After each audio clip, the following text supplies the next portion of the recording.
My mom just gave me a quick lecture. So she said, she called me downstairs. Or was I downstairs? Basically, she said, it's what's the word I'm looking for? Is it prerogatory? I don't know. But she said it's a duty to help me because she's my mother. So me thanking her or me making a video that sounds so emotional and saying, oh, my mother did this for me or did that for me, isn't that much of a big deal because she's my mother and it's a duty as my mother to do whatever she can for me. That it's a duty and it's my birthright. So whatever she has done for me isn't a big deal. Then I told her, oh yeah, but there are people with mothers out there and their mothers aren't really doing much for them.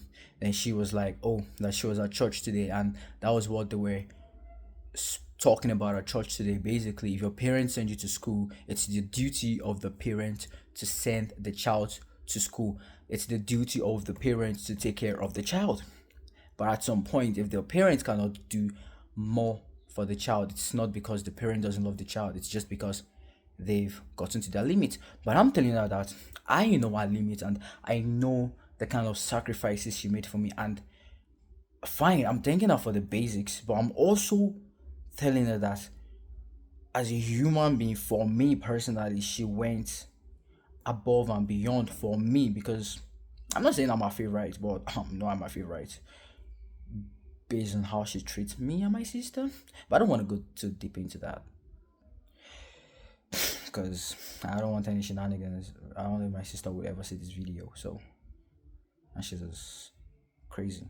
But then again, I kind of understand because I treat my mother like a princess. So my mother treats me like a king. She doesn't treat me like a prince. She treats me like a king.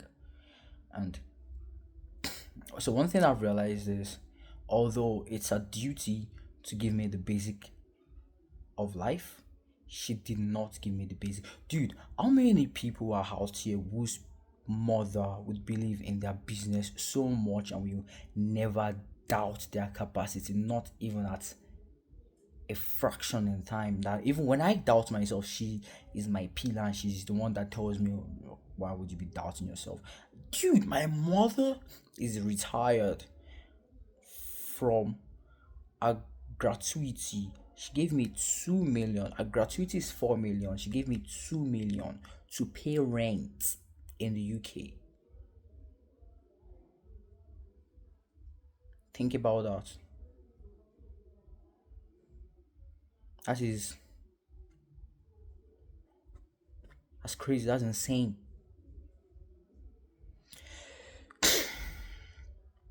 When I was in the UK and I wanted to come to Nigeria and then I didn't have cash on me, she emptied her account to book my flight.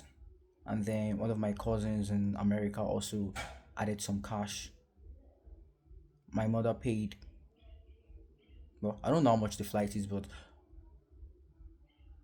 over 400,000 plus whatever the amount my cousin in America also added.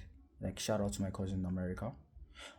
Okay, I see. I can't say no one has done anything for me. That's the thing. I'm not saying no one has done anything for me though. What I'm saying is, compared to what my mother has done for me, every other thing that has been, oh my god, I'm so ungrateful. No, I'm not grateful.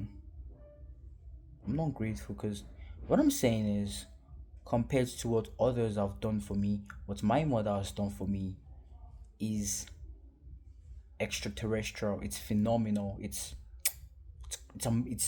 amazing. Hmm. But then what Malcolm Gladwell was saying in Outliers is that no one is a self-made individual because there are series of events and series of circumstances that work hands in hands to get people to their desired position in life. Hmm. So although I want to be a self-made billionaire in dollars, So far so good. I've had people that have helped me, even if I don't see it as a big deal. I've had them help me. So because of this, I can no longer be self-made. And what is that? That's literally what he's saying. That no one can be self-made, even if you're an outlier. And if you're an outlier, you seem like a genius. You should check out Outliers by Malcolm Gladwell. It is amazing, bro. But I see the sense in that. I see the sense in that. Oh, okay, guys. Hmm. Okay, food for thoughts. I wish I can post this video right now, but my Wi-Fi subscription is dead. Oh, see, this is the difference in the UK and Nigeria. I bought Wi-Fi from, yeah, I bought a Wi-Fi router from Airtel, and I bought it. Then it has an eSIM, but they didn't write the number, but they sent it to me as an email. That's cool. But they didn't even really tell me how to renew my subscription or all that. I just came up with it. They did the installation, and that was it. Then my subscription ended today, and I'm like, oh shit, I gotta renew my subscription. Only for me to find out that I need the phone number to renew my subscription. But I don't have the phone number. And I was told they've sent the phone number to my email, but I usually clear out my email because I hate scattered things. And that's one of the reasons that delayed me from posting videos like this on my TikTok, because I like to structure my things. But I have not seen any progress in a year, so I'm like, you know what? I'm just gonna take some people's advice and just post every single thing on one platform. Not everyone's advice. Alex emojis, not just emojis, but I've seen a couple of people saying the same thing.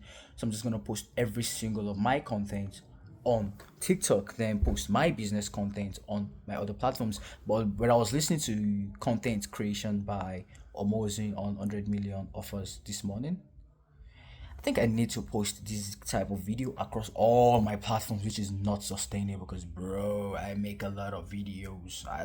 On my computer, I've got hundreds of videos to post from my sessions from going to different schools to empower students.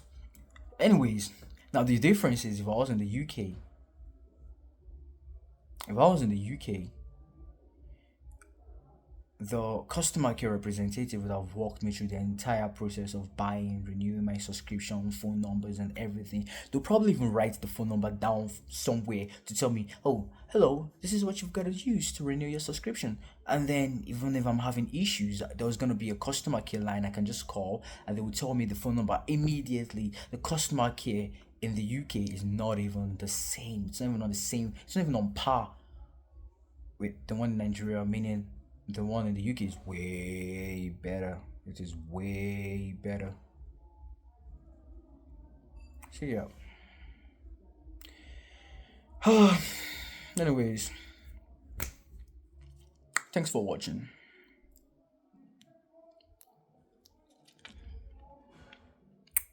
Church was good. Kind of. Church usually closed by 1 p.m. or 1:30, but today they closed by 12:30, and I got to church around 11:20, so I just spent like an hour and 10 minutes, so I wasn't really fulfilled. And church gives me this type of dopamine from the praise and worship and dancing. To be honest, I think going to church is just more of a social gathering than it is spiritual for me at this point, because or maybe it's just this church I go to, or maybe it's because I've just been out of it with God lately. I don't feel God like I used to. But then now I feel like even when I used to think I was feeling God, was I actually feeling God? Or was it a figment of my imagination? Or was I just being emotional? Because, like I said, the more you rationalize Christianity and religion, the less the entire thing makes sense to you, and the more you feel like it's just a very bogus story that was created by, should I say white people? Or should I say it was created by white people in alliance with Israelites or Israelis, and they are using it to control the world? Because this story just doesn't really make much sense, and I'm like, okay, you know what, God, if you really, really, really do exist, perform a miracle and let me see it in real life. To be fair, one of the reasons why I've still not totally washed my hands of God is because when I was living for the UK back in 2022, my mom had fibroid and she was meant to be operated. It's one of the reasons why coming to the UK was just very, very crazy for me because I was just thinking, oh, even my mom, she has fibroid, and my mom is my favorite person on the planet, on the galaxy, the Milky Way universe, bro. So, I was in the UK and then yibbity yabbity yibbity yabbity drun drun. Oh, Israel, hello. The doctors did a scan and the fibroid has disappeared. Oh, real life miracle. Oh my God. Yeah. Kweme, you are the living God. Oh, yeah. There is no one like you. So that was good. That was good. I'm like, oh, Jesus is real. But now I'm like, maybe the doctors, because it's Nigeria, so probably they didn't use that device well, but nah, because she was having the symptoms and the symptoms cannot be fake. And now she no longer has the symptoms, so that is real. So I guess God exists because she was always praying and the pastor was always praying for her. And the pastor was like, create an altar in your bedroom and pray. So we're like, okay, I guess God is real. But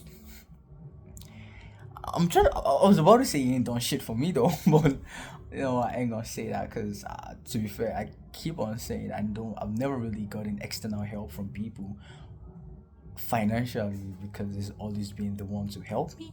But now, I guess it's just my shallow human thinking. But excluding my shallow human thinking, I've really literally never gotten financial assistance from people. The only time I've gotten financial assistance from people is my mother, and that was when she sent me 2 million this year to pay rent. But then the remaining ones I used them to pay my staffs because my rent was like 1.6 million or £725, excluding bills. Around the period that was like around, was it March or April or May? I don't know. May, I think. Yeah, I was in Nottingham visiting one of my family friend. I call her my cousin. That was when my mom sent me cash and I used it to pay my rent.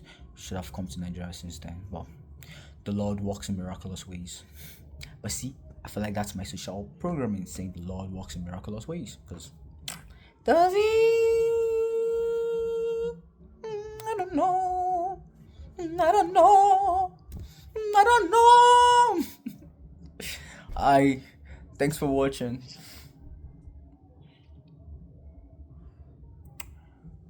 Like and subscribe.